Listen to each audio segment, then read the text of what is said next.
창세기 50장 오늘은 22절부터 마지막 절까지만 보겠습니다. 창세기 50장 22절에서 26절입니다.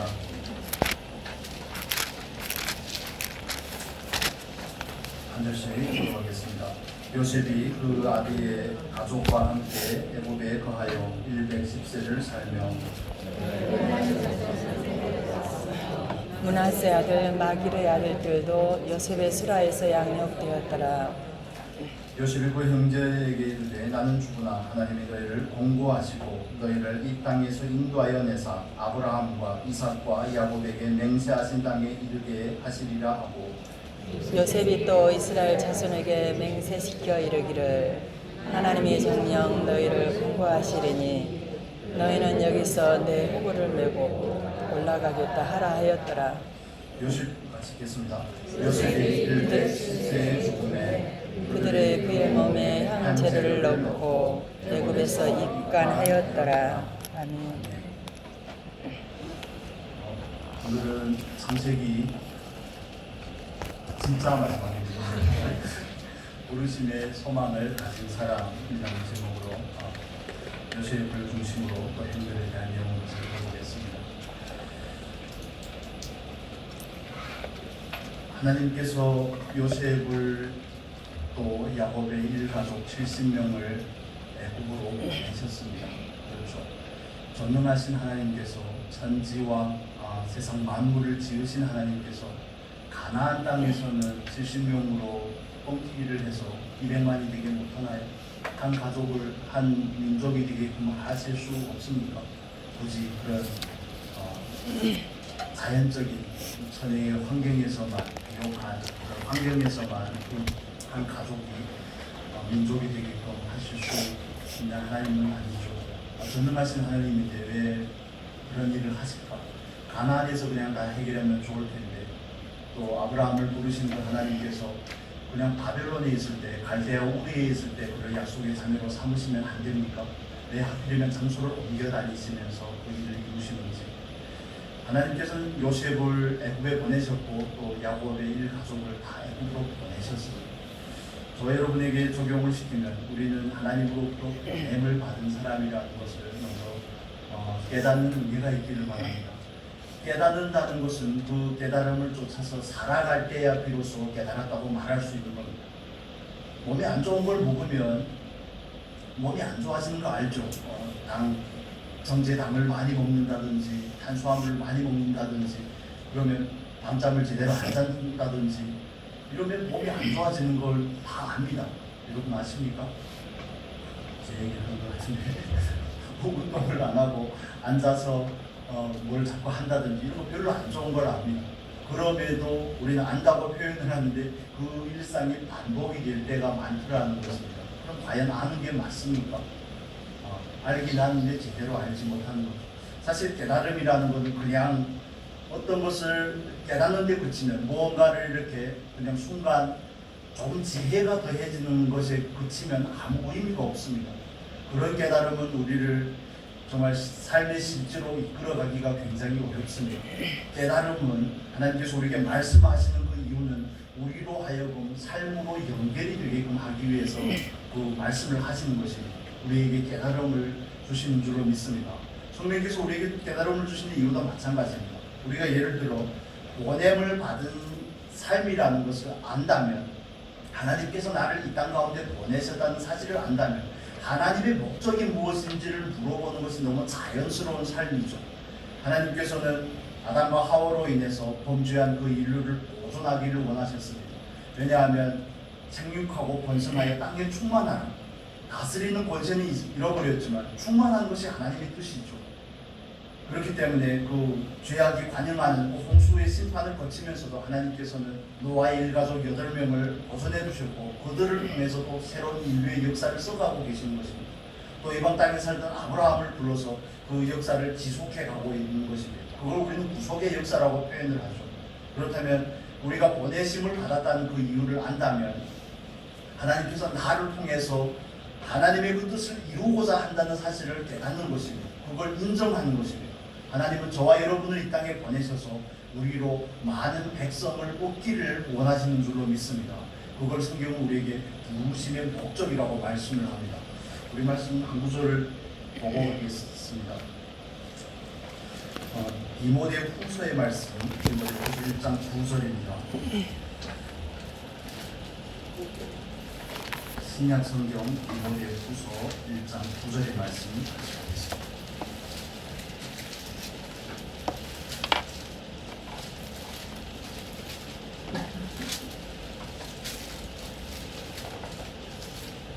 신약 성경 343페이지 좌우에 있습니다. 1장 9절 같이 읽겠습니다. 하나님이 우리를 구원하사 거룩하신 부르심으로 부르심은 우리를 행위대로 하심이 아니요 오직 자기 뜻과 영원한 때 전부터 그리스도 예수 안에서 우리에게 주신 은혜대로 하심이라. 아멘. 하나님은 하나님의 그 영원하신 뜻과 경륜 안에서 은혜대로 우리를 부르셨습니다. 다른 표현으로 하면 우리를 이 땅 가운데 보내신 것입니다. 보냈다는 사실을 우리가 알게 되면 그 하나님의 목적에 자연스럽게 관심을 가질 수밖에 없습니다. 그렇다면 하나님의 목적은 무엇입니까? 하나님의 목적이 무엇인지 여러분 아십니까? 하나님은 저와 여러분을 통해서 이 땅에서 구원을 이루어가기를 원하시는 줄로 믿습니다. 생육하고 번성하라. 우리가 육체의 자녀를 말하는 것이 아니죠. 생육하고 번성해서 모든 사람이 예수 그리스도로 인해서 구원을 받기에 회개하기에 이르기를 하나님은 원하시는 것입니다. 저와 여러분을 통해서 이 생명의 복음이 땅 끝까지 전파되기를 원하시는 것이, 많은 사람들을 주께로 돌아오게 하시기를 원하는 것이 하나님의 뜻이라는 것을 우리는 먼저 이해할 필요가 있습니다. 그렇다면 그 목적과 우리들의 삶의 추구와 방향성은 일직선상에 있어야 되는 것입니다. 서로 벗어나면 안 되는 것이죠. 그게 하나님께서 우리를 보내신 목적인 것을 우리가 인정을 한다면, 그렇다면 그분의 목적과 우리의 삶은 일치해야 되는 겁니다. 그분의 그 목적을 우리는 바라봐야 되는 것입니다. 그게 하나님의 뜻이고 하나님의 경륜인데, 우리들의 존재의 의미고 가치인데, 그 일을 할 때 가장 가치가 빛나고 존귀하게 되는 것이죠. 그 삶의 목적대로 살아드릴 수 있는 것이고 하나님께 영광이 되는 것인데, 예를 들어서 그 삶에서 벗어났다면 우리는 말로는 깨닫는다고 하는데, 그러나 우리들의 삶과 하나님의 목적은 전혀 괴리가 있는 삶을 살게 되는 것입니다. 하나님의 목적은 구원하심이죠. 우리를 구원하심, 또 우리를 통해서 열방을 구원하심. 노아, 예수 그리스도로 예표되는 노아의 그 가족들 벗어난 것도 마찬가지입니다. 노아를 통해서 새로운 역사를 이루어가고자 하는 것입니다. 첫사람 아담은 땅에서 났지만 둘째 사람인 예수 그리스도는 하늘로서 오신 분이시죠. 그래서 하늘로 오신 그 예수 그리스도를 통해서 저와 여러분, 아직도 하나님을 알지 못하는 많은 사람들로 하늘의 사람이 되게끔 하시는 것이 하나님의 목적이 아니겠습니까? 우리가 그 목적을, 보내심의 목적, 부르심의 목적을 깨닫는다면 우리는 그 안에서 우리들의 모든 삶이 그 목적에 포커스가 맞춰져야 되는 겁니다. 일상의 삶을 살지 말라는 것이 아니라 일상의 삶이 거기에 목적이 되어야 되는 것입니다. 건강을 위한 계속 운동을 하는 것이라든지, 아니면 시간을 관리하는 것이라든지, 돈을 버는 것이라든지, 직장 생활을 하는 것이라든지, 삶의 모든 전반에 있어서 육아의 문제라든지, 아니면 가족 사이의 관계의 문제라든지, 모든 것은 거기에 목적을 맞춰야 되는 것입니다. 그래서 목적이 바르지 아니하면 모든 노력은 물거품이 될 수밖에 없습니다. 헛되게 될 수밖에 없습니다. 보냈다는 사실은 언젠가 우리가 가야 된다는 것을 우리에게 방증해주고 있죠. 우리가 돌아간다. 예수를 믿지 않는 사람들도 그렇게 많이 표현하지 않습니까? 죽음을 이렇게 좀 유연하게 표현을 할 때는 돌아갔다 이렇게 표현을 하는데, 보냈다는 것은 언제나 가야 된다는 것을 의미하는 겁니다. 보냈다는 것은 우리가 이 땅에서 해야 될 일이 있음을 우리에게 말해주고 있는 겁니다. 각자의 분량을 따라서, 하나님의 경륜 안에서 우리에게 주신 달란트를 따라서 우리에게 충성된 삶이 필요하다는 것을 성경은 우리에게 반복해서 말씀하고 있습니다. 그렇다면 저와 여러분이 하나님 앞에서 하나님의 부르심을 받은 사람으로, 또 혹은 하나님께서 우리를 이 땅 가운데 보냈다는 사실을 깨닫는다면 하나님의 목적과 내 목적은 얼마나 일치한지를 우리는 살펴야 되는 것입니다.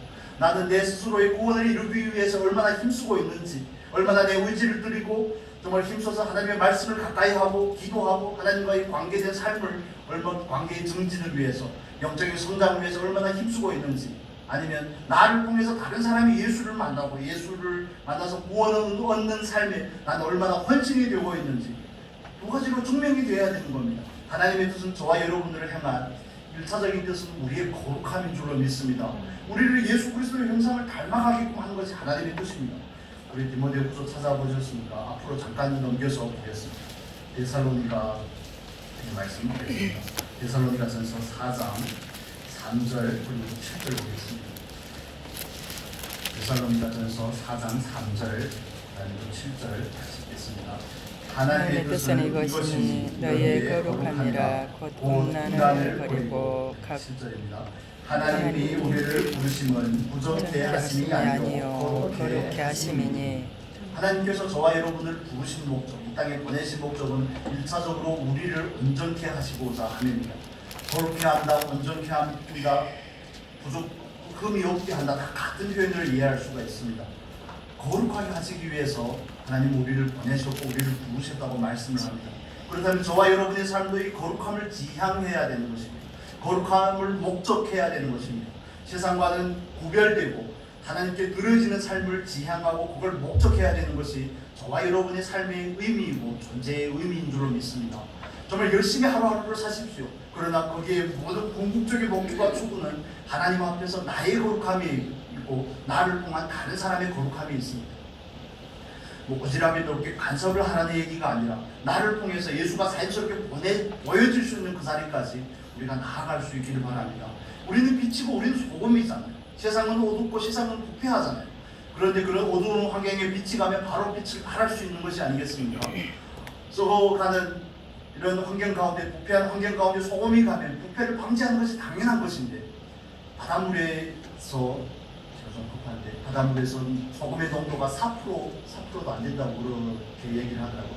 그런데 그 많은 바닷물이 그만한 염도 때문에 전혀 부패하지 않고 있는 것이 우리에게 어찌 보면 자유마음을 통해서 하나님께 우리에게 간접적으로 주신 계시인 것입니다. 세상의 빛으로 소금으로 보내심을 받은 저와 여러분, 부르심을 받은 우리에게 있어서 그 역할을 충실하게 하는 것이 우리가 1차적으로 해야 될 일입니다. 정말 하루의 일상을 성실하게 살지만 그러나 그 모든 추구는 거기에 있어야 됩니다. 저와 여러분의 거룩함에 있어야 될 줄로 믿습니다. 지난주에 말씀을 드렸잖아요. 요셉은 애굽에 살지만 애굽에 속한 사람이 아니라고요. 요셉은 약속의 자녀이지 애굽에 속한 사람이 아닙니다. 애굽이 그에게 부여한 총리의 직분이라든지 정말 막강한 권력이라든지 그 모든 것은 무엇을 위해서 사용하는 것입니다. 그걸 가지고 모든 권세나 그 능력을 가지고 보복하는 데 사용하는 것이 아니라 자기의 억울함을 갚는 데 사용하는 것이 아니라 예수 그리스도의 성품을 드러내는 데 사용하는 것처럼 애굽에 살지만 애굽이 그의 영원한 집이 아니라는 것을 그는 오늘 본문을 통해 우리에게 보여주고 있죠. 두 번이나 당부를 합니다. 그의 형들에게 당부했다는 것은 요셉의 형들보다 먼저 갔다는 것을 의미하겠죠. 또 형들에게 당부하고 나서 또 이스라엘 자손에게 당부를 합니다. 본문으로 돌아와서 다시 한번 보고 가겠습니다. 창세기 50장으로 돌아와서 24절, 25절 같이 읽겠습니다. 창세기 50장 24절, 25절 같이 읽겠습니다.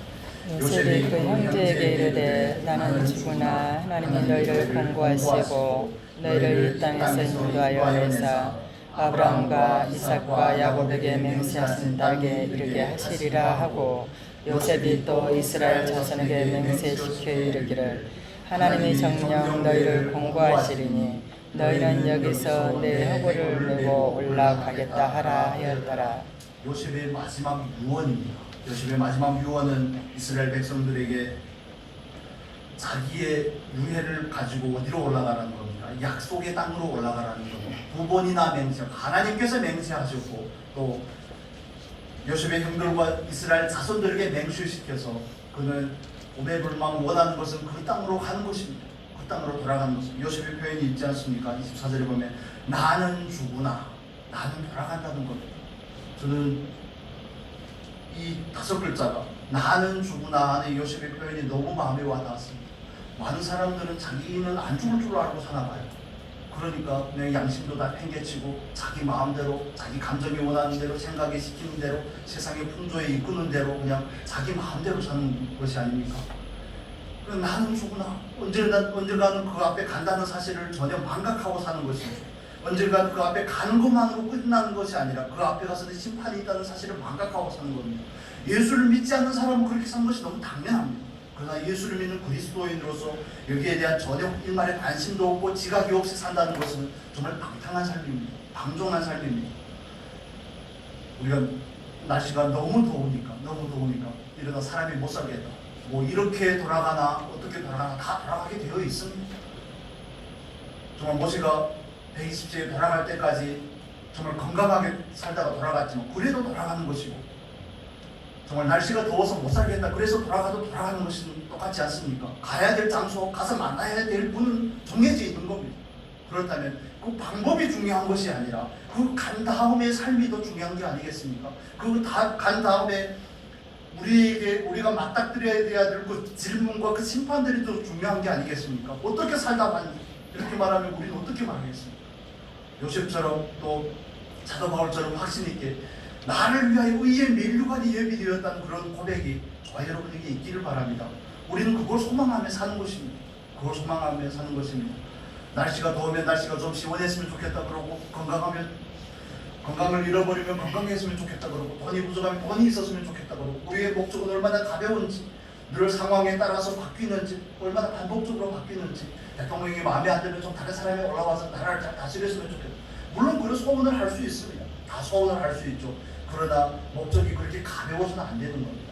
궁극적인 것은 이미 정해진 것이고, 그걸 바라서 가는 와중에 이런 수단이고 옵션들입니다. 그건 옵션들입니다. 있어도 되고 없어도 되는 부분들입니다. 여러분, 우리 그걸 반드시 이해를 하시면 좋겠습니다. 그건 절대 행복의 조건이 아니라고요. 나는 죽으나 거기에 간다는 그 사실에 대해서 우리가 정말 깊이 받으시면 좋겠습니다. 내일이 없는 것처럼, 아무렇게나 살아도 되는 것처럼, 나에게는 여전히 기회가 있을 것처럼 사는 것은 마귀에게 속고 사는 것입니다. 전생이니 내생이니 이런 데 영향을 받는다든지, 오늘의 삶을 하찮게 여긴다든지, 그리고 우리는 속고 사는 것입니다. 요셉의 마지막 표현은 자기의 유해를, 자기의 해골을 거기로 메어 가서 그 땅에 장사하라는 것입니다. 요셉은 이 소원을 어떻게 가지게 된 것입니까? 요셉의 그 소원은 조상 대대로 내려오는 소원입니다. 그렇죠. 아브라함이 그랬고, 아브라함이 가장 먼저 자기의 사랑하는 아내인 사라를, 그 창세기 24장에 나오죠. 사라를 막벨라굴에 정말 거금을 주고 산 그곳에, 그 약속의 땅에 장사하고, 또 자기도 거기에 묻히고, 또 이삭도 리브가도 거기에 묻히고, 야곱은 자기의 사랑하는, 별로 사랑하지는 않았던 그 아내인 레아까지도 거기에 장사하고. 우리 49장 가서 보겠습니다. 49장, 창세기 49장 32절 33절만 보겠습니다. 32절 33절 같이 읽겠습니다. 이 밭과 거기 있는 굴은 햇사람에게 산 것이니라. 야곱이 아들에게 명하기를 마치고 그 밭을 침상에 거두고 기운이 지나여 그 열조에게로 돌아가더라. 야곱이 30절부터 쭉 이야기를 하죠. 아브라함이 햇사람에게서 막벨라굴을 샀는데 거기에 누구도 묻혔고 그걸 묻힌 얘기를 왜 합니까? 나도 거기에, 자기도 거기에 묻어주라는 거죠. 그렇다면 요셉의 마지막 소원과 야곱의 마지막 소원이 일치한 것을 우리는 볼 수 있습니다. 요셉의 그 소원은 어디에서 왔을까요? 요셉은 어떻게 자기가 그 땅에 묻혀야 되는 것이 궁극적인 목적이라는 사실을 어떻게 알까요? 요셉의 이 유언은 여호수아서 24장에 가서야 비로소 성취가 됩니다. 400년이 훨씬 넘고 나서 그게 성취가 되는데, 그럼에도 불구하고 요셉의 마지막 유언은 거기에 묻히는 것입니다. 요셉은 이걸 어디에서 배웠습니까? 조상들에게서 배운 겁니다. 아버지에게서 배운 겁니다. 우리에게 적용을 시키면 이렇습니다. 자녀들이 가지는 소원은 어른들에게서 보고 배우는 것입니다. 여러분 동의 안 하실 수도 있겠지만 어른들의 신앙의 삶과 그 모습을 통해서 배우는 겁니다. 지금은 그 부모의 좋은 신앙을 아직은 온전히 본받지 못할 수 있지만, 그러나 그 마음 한켠에는, 한 구석에는 그게 늘 남아있다는 사실을 우리는 알 필요가 있습니다. 하나님께서 언젠가 그것을 통해서 역사할 수 있음을 여러분 믿으시기를 바랍니다. 디모데의 신앙이 어디에서 왔습니까? 그의 할머니에게서, 그의 어머니에게서 물려받은 것이 아니겠습니까? 사도 바울이 표현하는 것처럼 너희는 뭐라고요? 배우고 받고 듣고 본바를 행하라. 또 디모데를 향해서 너희는 배우고 믿는 바에 확신한 일에 거하라고 이렇게 또 표현을 합니다. 배우지 않으면 누군가가 우리에게 본을 보여주지 않으면 요셉에게는 이런 삶이 없습니다. 우리에게도 마찬가지입니다. 그래서 여러분, 저는 개인적으로 이렇게 신앙이 좀 다운이 될 때가 있죠. 다운이 되고 좀 지치고 이럴 때면 정기를 읽으려고 합니다.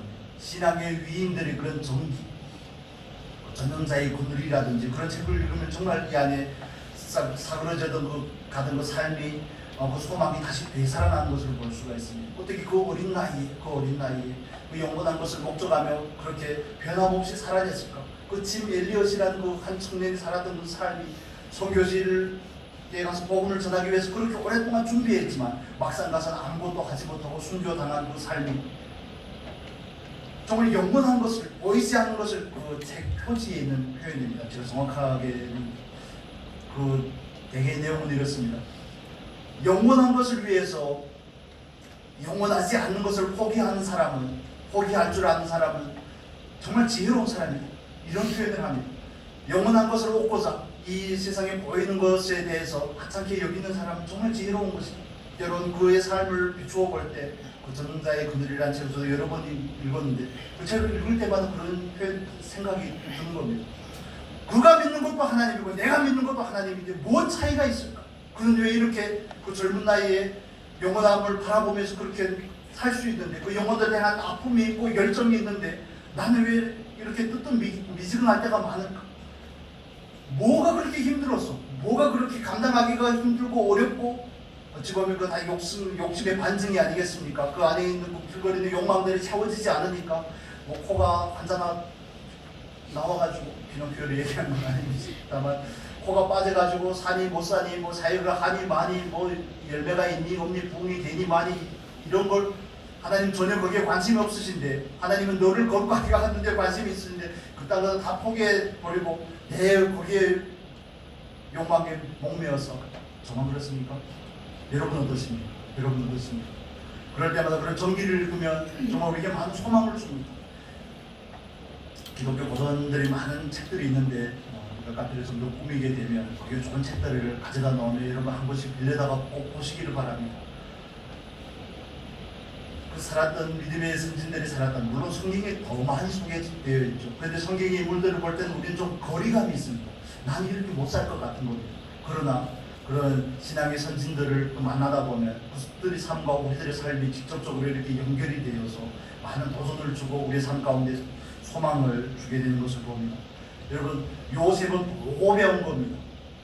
그 할아버지도 그 아버지도 똑같은 소원을 가지니까 나도 그 소원을 가지는 게 아니겠습니까? 여러분이 영원한 나라를 목적하고 그걸 소원해서 우리가 그렇게 산다면 자녀들도 뭔가 그걸 통해서 배우지 않겠습니까?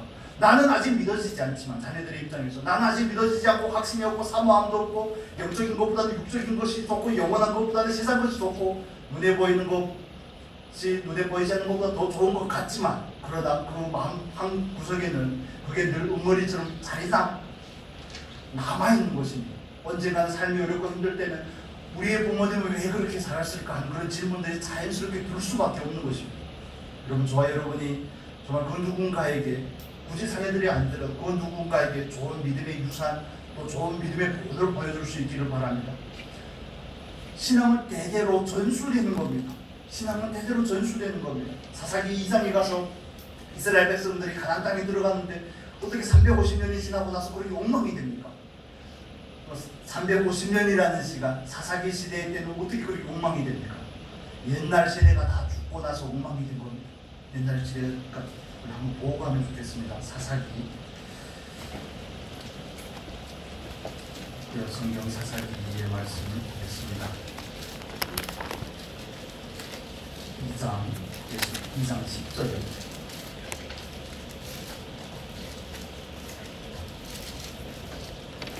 구약성경 사사기 2장 10절 362페이지입니다. 2장 10절 같이 읽겠습니다. 그 세대 사람도 다 그 열조에게로 돌아갔고 그 후에 일어난 다른 세대는 여호와를 알지 못하여 여호와께서 이스라엘을 위하여 행하신 일도 알지 못하였더라. 사사기의 타락의 비극은 여기에 있습니다. 여호와를 알지 못하니까 자기 소견에 옳은 대로 행하는 겁니다. 사사기 마무리한 말씀이죠. 자기 소원에 옳은 대로 행하는 겁니다. 왕이 없으니까 그렇습니다. 여호와를 왕으로 삼지 않으니까. 저와 여러분의 삶도 마찬가지죠. 우리가 여호와를 왕으로 삼고 그분이 나를 그 왕 되신 여호와께서 나를 이 땅 가운데 보내셨고 나는 부르심을 받아서 보낸 자로서 이 땅을 살고 있고 영원한 나라를 소망으로 하고 살아가는 그 모습을 간접적으로 직접적으로 우리 이웃에게 가족들에게 보여준다면 그들 안에도 그 소망이 싹트게 될 줄로 믿습니다. 보고 배우는 겁니다. 영향을 받는 겁니다. 영향을 의지적으로 주려고 하면 욕심이 됩니다. 내가 영향을 반드시 주리라, 내가 그에게 반드시 영향을 끼치리라 이렇게 생각하면 그때부터 욕심이 작동을 합니다. 여러분 이해가 되십니까? 하나님께서 그를 감동하기 전에 내가 그를 감동시키고 싶고요. 하나님께서 그에게 부드러운 마음을 주시기 전에 내가 들어가서 아예 이런 애들 표현인데 부셔버리고 싶고 완전 정리를 해버리고 싶은, 우리는 영향을 주려고 하는 것이 아니라 그게 자연스럽게 이루어질 수 있도록 저와 여러분 안에서 그 소망의 확고함이 있기를 바랍니다. 저와 여러분 안에서 거룩함을 행하고 놀라운 추구가 있기를 바랍니다. 하나님을 예수 그리스도를 닮고자 하는 소원이 우리 안에서 불타오르기를 바랍니다. 예수 그리스도의 장성한 분량에 이루고자 하는, 어떻게 하든지 하나님께서 나를 보내시고 삶이 있다 가운데서 살아내야 되겠다는 그 확고한 신념을 보여줄 수 있기를 바랍니다. 여호와께서 심지가 견고한 자를 평강으로 이끄시는 그 모습을 자연스럽게 보여줄 수 있도록 우리가 먼저 잘 살아야 되지 않겠습니까? 그래야지 그들 마음 가운데 그게 정말 믿음의 씨앗이 되어서 소망이 되어서 그들 안에서 그게 싹이 트고 정말 꽃이 피고 열매를 맺게 될 줄로 믿습니다. 우리의 역할은 거기까지입니다. 영향을 과연 미칠 수 있을지 우리는 모르지만, 미지수지만, 그러나 우리가 먼저 사는 것이 먼저입니다. 요셉의 그 유언, 야곱의 그 유언 다 조상 대대로 보고 배운 겁니다. 여러분, 그래서 영적인 멘토가 중요한 것이고요. 우리에게 믿음의 본을 보여줄 수 있는 그런 믿음의 선진들이 필요한 것입니다. 이런 말씀을 대할 때마다 정말 부끄럽게 한이 없습니다. 정말 부끄럽게 짝이 없습니다. 하나님, 어떻게 하면 좋을까요? 이번 주에 이 말씀을 묵상하고 하는데 너무 마음이 아팠습니다. 너무 마음이 아픈 한 사건이 있었는데, 중국에서 서주 지역에서 신학교를 할 때 저희 신학교 학생인데 자매님, 대축교회 가정교회를 이렇게 목회하는 그 자매님 아들이 있는데, 그쪽에서 주일학교 수련회를 할 때 그때는 중학생이었지만 몇 번 참여하고 제가 개인적으로 친분이 있고, 그때는 애가 그렇게 순수하고 하나님의 말씀을 사모하고, 근데 소우님 꿈이 뭐냐 그러면 자기는 목회자가 되고 싶다고. 왜 목회자가 되고 싶냐 그러니까 자기도 저를 보고 목회자가 되고 싶다고. 그래서 너무 하나님께 감사하고 그랬는데 금식기를 어제 보면서 너무 화가 났습니다. 너무 미안했고요. 우리가 SNS라고 그러죠. 중국판 SNS에 올렸는데 12시간이 걸렸다고 그러면서 이렇게 팬티만 입은 사진을 올린 겁니다. 온몸에다가 12시간 동안 문신을 했더라고요. 제가 그렇게 얘기를 많이 했는데, 그림은 또 화지에다 그리는 것이 몸에다 그리는 게 아니라고 그렇게 얘기를 했건만 영향력이 위해서 그랬는지 너무 미안하고 너무 죄송했습니다. 12시간이 걸렸다니 그걸 자랑 삼아 빨리 찾아가서 봐야 되는데 이걸 어떻게 하면 좋을까? 부모는 얼마나 마음이 아프겠습니까? 제가 봐도 마음이 아픈데 부모는 어떻게 했습니까? 부모 힘든 거 지금은 깡패입니까? 너무 마음이 아파서 내가 그에게 제대로 못했나 하는 그런 자책감이죠. 좀 분수에 넘치는 자책감일 수 있는데 너무 미안했습니다. 내가 뭘 잘못했나? 내가 뭘 제대로 잘못 가르쳤나? 물론 짧은 인연이지만 그에게 내가 영향을 바르게 미치지 못했나? 어떻게 이렇게 그렇게 순수하고 하나님 말씀을 사랑하던 그 아이가 세상과 못하더니 말씀을 멀리하더니 집에서 떨어져 나가서 기숙사 생활을 하고 학교 다니고 그러다 보니 언젠가부터는 세상이 좋아지고 그러지 않았겠습니까? 모든 것은 원리는 똑같습니다. 원리는 항상 똑같습니다. 저와 여러분이 먼저 하나님을 사랑해야지, 하나님을 먼저 사랑하는 모습이 있어야지 그나마 우리 주변의 사람이 하나님을 사랑할 그만큼의 여지라도 있는 것입니다. 우리가 먼저 세상을 향해 달려가면 물론 하나님께서 하시는 일이지만 너무 마음이 아픈 것들이 어떻게 다시 지울 수도 없을 텐데 지우는 게 문제가 아니라 그 마음이 세상이 이제 그 마음 가운데 들어와서 그 애를 완전히 사로잡고 있구나 하는 그것 때문에 너무 마음이 아픈 거예요. 하나님께서 언제만 돌이키게 하실 수 있는 분이시지만 그렇습니다. 요셉이 조상 대대로 내려온 그 소원을 자기 소원으로 삼은 것처럼 저와 여러분도 그 소원을 우리의 소원으로 가지실 수 있기를 바랍니다. 요셉이 죽으나 요셉의 소원이 아니라 우리의 소원입니다. 우리도 요셉이 간 그 길을 갈 것이고 아브라함과 이삭과 야곱이 간 그 길을 갈 것입니다. 그 하나님 우리를 똑같이 인도하실 것입니다. 그렇다면 그가 가진 그가 삶의 마지막에 삶을 마무리하면서 가졌던 그 진지함이 그 소망이 우리에게도 있어야 되지 않겠습니까? 어떻게 애굽에 살면서도 그 영원한 소망을 잃어버리지 않는지 저는 그게 놀라웠습니다. 어떻게 죽기까지 애굽에서 100년이라는 시간 거의 살았는데 통리로서 살았는데 그 소망을 잃어버리지 않았는지 잃어버리지 않는 비결이 어디에 있을까? 정말 배우고 싶어요. 요셉이 그 소망을 잃어버리지 않는 이유가 어디에 있습니까? 요셉의 삶을 통해서 나타나는 한 단어가 있죠. 하나님과 동행하는 삶.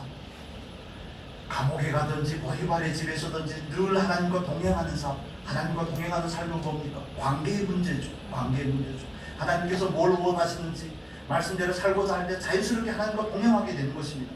말씀을 내팽개치고 사는 삶은 하나님과 멀어질 수밖에 없다는 것을 요셉의 삶이 우리에게 보여줍니다.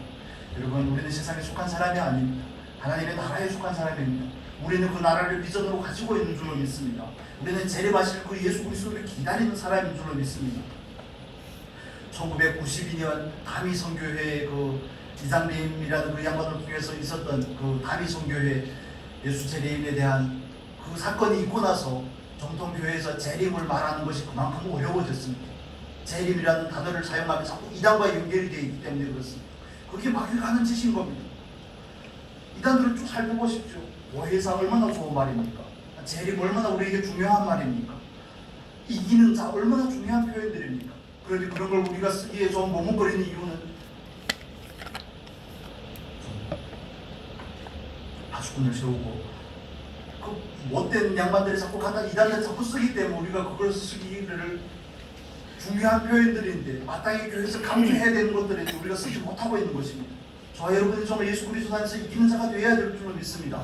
그게 하나님께서 사도 요한을 통해 마지막 시대의 교회를 향한 교훈입니다. 7교회를 향한 교훈, 온 시대의 교회를 다 포함하는 그 교회들, 온 시대의 모든 성도들을 향한 교훈인 것입니다. 이기는 자가 되어야지 그 소망이 바르게 소망이 되는 것입니다. 그러지 않으면 그 소망이 우리에게서 산 소망이 아니죠. 우리와는 전혀 상관이 없는 일들이 될 겁니다. 마귀는 그렇게 오늘날도 다시 오시마 한 그 예수의 약속이 확실하게 있음에도 불구하고 그 약속과는 거리가 먼 것처럼 교회에서는 재림에 대해서 얘기하면 안 되고 교회에서는 영원한 나라의 부활에 대해서 얘기하면 안 되고 그 나라가 없는 것처럼 늘 이 땅에서 어떻게 먹고 어떻게 마시고 어떻게 건강하고 어떻게 복된 삶을 살 것인지 이 땅에서 행복을 추구할 것인지 어떻게 건강할 것인지 어떻게 자녀들이 잘 될 것인지 이런 데만 늘 모든 메시지가 몰빵이 되니까 거기에 집중이 되니까 내세가 없습니다. 영원한 나라를 바라보지 않습니다. 재림하신 그 가실 예수님을 전혀 기다리지 않습니다. 아내는 온통 세상 것으로 특실되고 있습니다. 그런 걸 말하는 사람은 정말 고리타분한 그리스도인 같이 보이는 것입니다. 이기는 삶을 말하면 너나 잘하세요. 마음 가운데 알게 모르게 그런 소원, 아이고 엄마는 정말 중독된 거야. 엄마는 정말 예수에 미쳤다고 이런 식으로 표현하는 것처럼 적당히 하라고.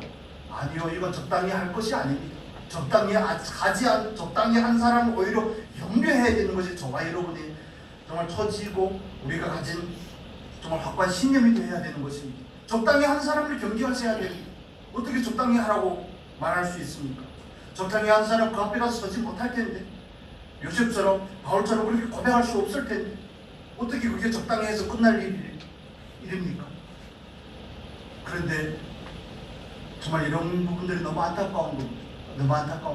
마귀가 교회를 좀먹고 있는 것은 그 약속들에 대해서 희미하게 만드는 겁니다. 소망을 흐리게 만드는 겁니다.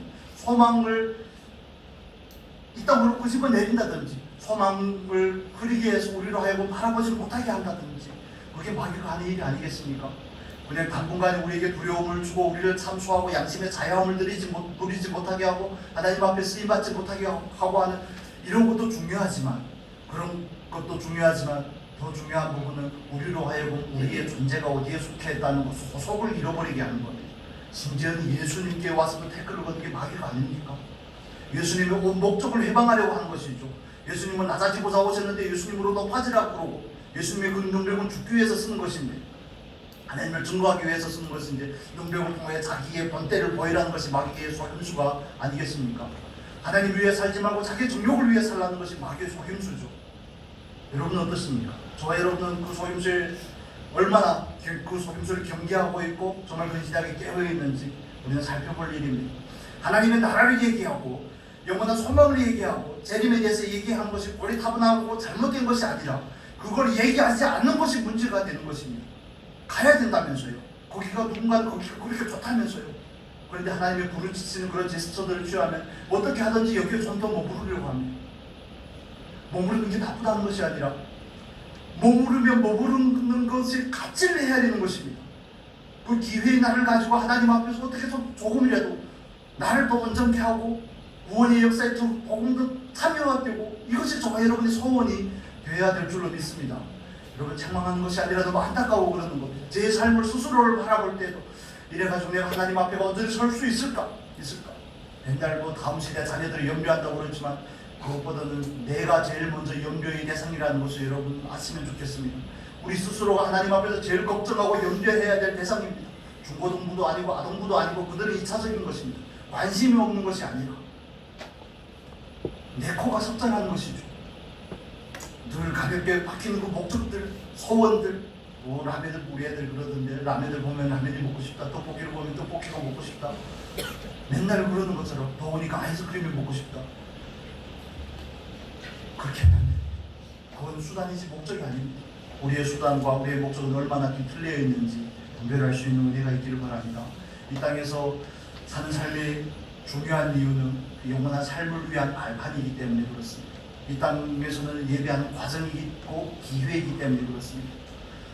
자녀들에게 여름이라고 덥다고 뭐 물놀이를 하고 이런 게 다 중요하지만 뭐 학원을 보내고 이런 게 다 중요합니다. 그런데 그게 목적은 아니라니까. 그렇게 해서 자녀를 어떻게 키우실 겁니까? 늘 좋은 걸 먹이고 늘 좋은 걸 입히고 자녀들이 원하는 걸 다 해주면 그거 하나님의 사람으로 클까요? 우리의 목적은 그걸 하나님의 사람으로 키우는 게 아니겠습니까? 젊은 엄마 아빠들 우리는 정말 더 경계를 해야 되지 않겠습니까? 이런 부분에서 있어서 좋은 차, 좋은 집, 뭐 모든 것을 채워준다고 해서 자녀가 온전하게 자라는 것이 아니라 부족함을 하나님 앞에서 구하는 법을 배워야 되는 거죠. 그게 더 중요한 것입니다. 열을 안 내려고 했는데 죄송합니다. 또 요셉이 마지막으로 그 자기 형들과 이스라엘 백성에게 하는 그 표현이 있습니다. 여기에서 개정판 성경에는 공고하사 하는 표현이 돌보다는 것으로 되어 있는데 이 돌보다는 표현이 24절에 2번, 25절에 2번 나옵니다.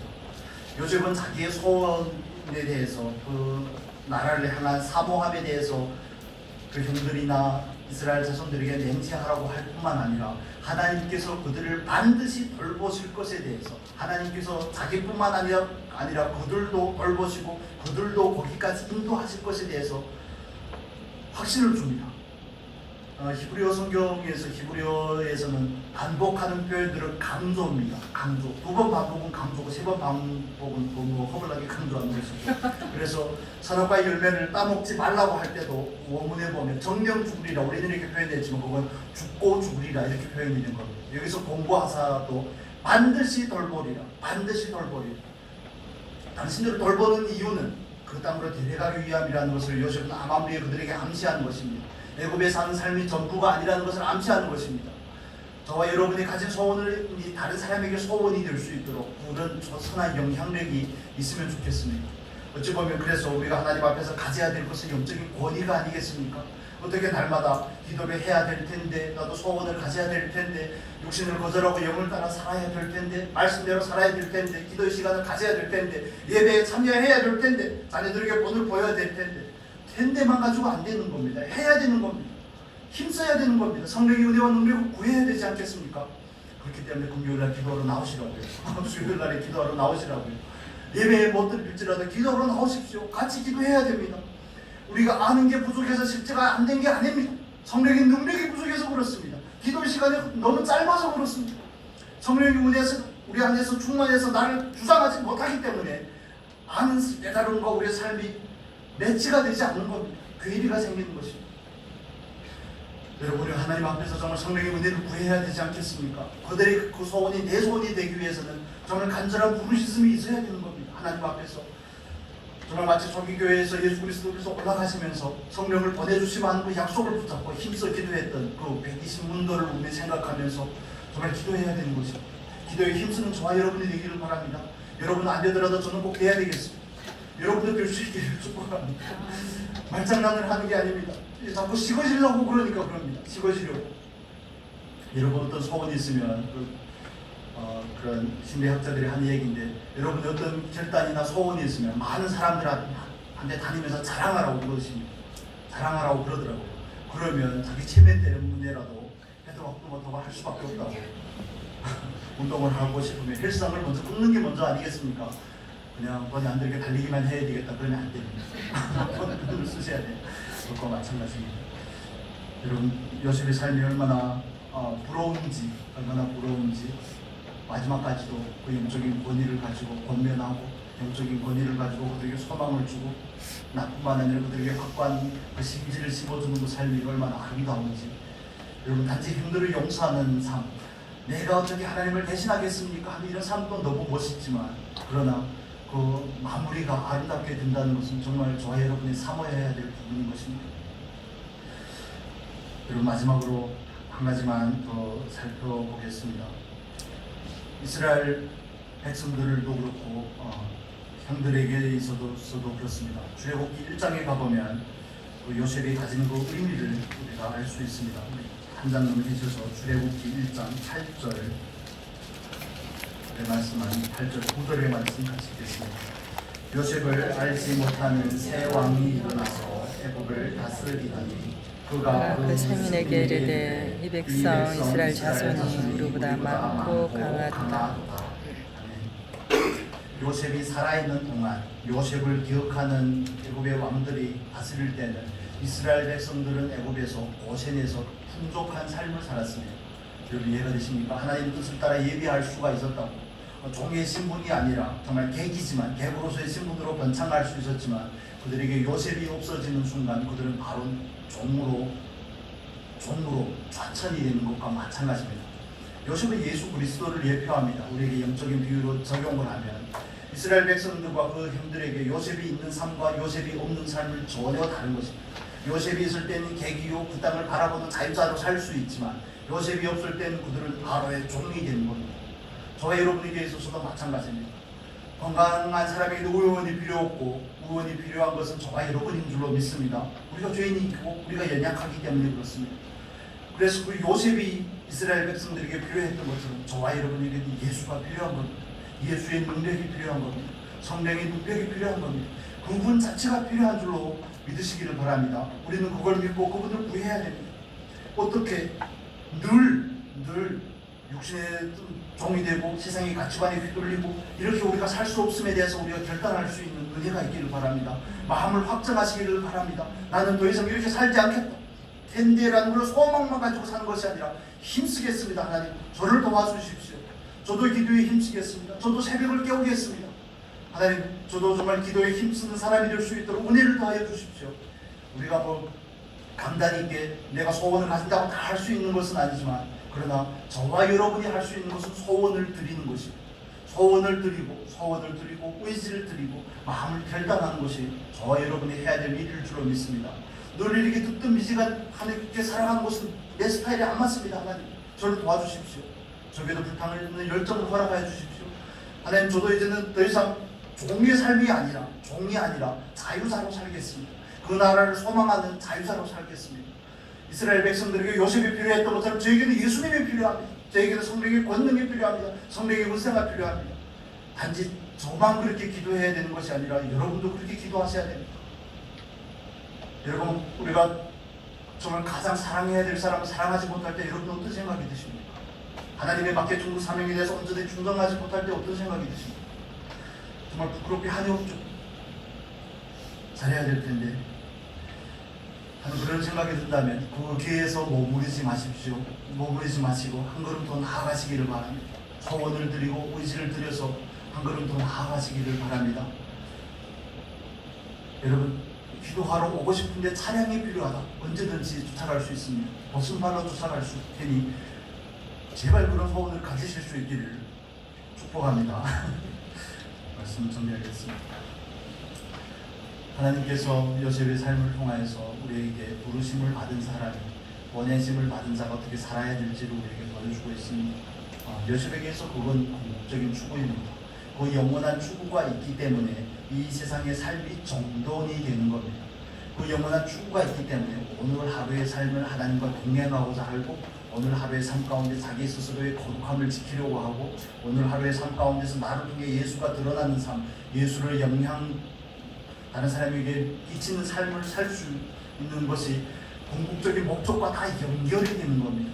그게 없이 그냥 이 땅에서 내가 그 삶만 사고자 한다면 어찌 보면 그게 저와 여러분에게서 비롯된 것일 수 있습니다. 그건 때로는 영이 아니고 육신일 수가 있습니다. 내 소원이고 내 욕망이고 자기 스스로의 만족일 수가 있습니다. 그러나 저와 여러분의 소원이 영원한 그 나라를 향한 추구에서 비롯되었다면 거기에서 비롯되었다면 우리의 삶은 정말 단순해질 것입니다. 우리의 삶은 우리의 초점은 정말 명확해질 겁니다. 여러분 정말 요셉과 같이 하나님과 동행하며 마지막에 이 땅을 떠나면서도 그 누군가에게 영적인 권위가 있는 사람이 될 수 있기를 바랍니다. 우리는 더 이상 종의 삶을 살아서는 안 됩니다. 내 생각과 내 감정을 따라서 사는 삶이 아니라 이제는 성령을 쫓아 사는 삶이 되어야 될 줄로 믿습니다. 그래야지 성령으로 심어야지 성령으로 거둘 수 있습니다. 성령으로 심지 않은 모든 것은 다 가짜입니다. 그날에 가면 모든 공력이 불효탈표인데 하나도 남아나지 않습니다. 나무로 찌푸로 한 모든 것들은 다 없어지게 되지만 그러나 오직 성령으로 한 것이 하나님 앞에서 저와 여러분에게 상이 되고 면류관이 될 줄로 믿습니다. 그날을 사모하며 우리가 정말 서로 동기부여하며 서로 정말 의지를 북돋아 가면서 함께 이 길을 갈 수 있기를 바랍니다. 여러분 거룩한 소원이 저와 여러분 안에서 정말 불타오를 수 있기를 예수님의 이름으로 축복합니다. 부르심을 받은 자로서의 삶을 어떻게 살아내야 되는지 이 질문을 가지고 한 주간 말씀 묵상하며 살 수 있는 여러분 될 수 있기를 바랍니다. 찬양 같이 부르겠습니다. 반주만 해주시면 좋겠습니다. 주님 다시 오실 때까지 찬양.